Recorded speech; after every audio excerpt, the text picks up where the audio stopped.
than 30,000 victims. So how can you prove systematic killing of 30,000 victims if you do not have the names of 30,000 victims? So, really, truly, wala naman kaming magawa sa media, pero nakikita ko talaga sa lahat ng articles, war on drugs, killing thousands, and yet we have 181 pieces of evidence, and we don't even have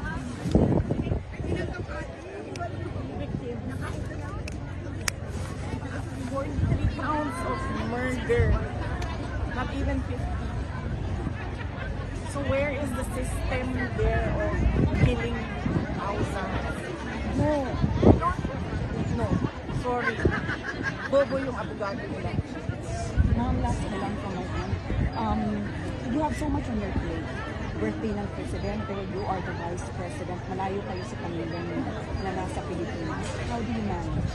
Paano ang strategiya ninyo to balance your family?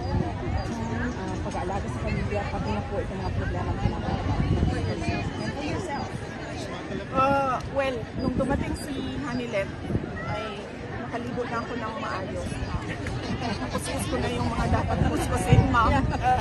Na-shape ko na yung aking legs. Nagupitan ko na yung aking kuko nung dumating si Hanilet. So, on that point, okay na ako. Sakto naman yung tulog ko, sakto yung kain ko. So, wala na tayong problema dyan. Pagdating naman sa mga anak ko, nandiyan yung aking husband, siya yung parent.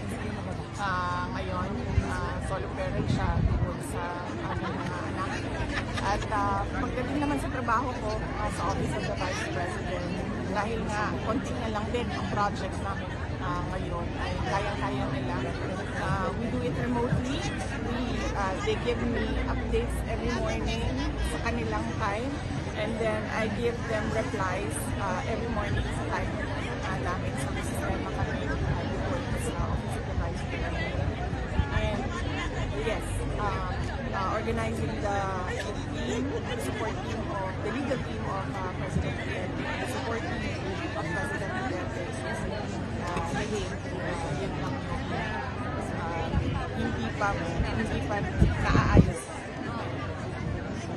Thank you very much. Thank you.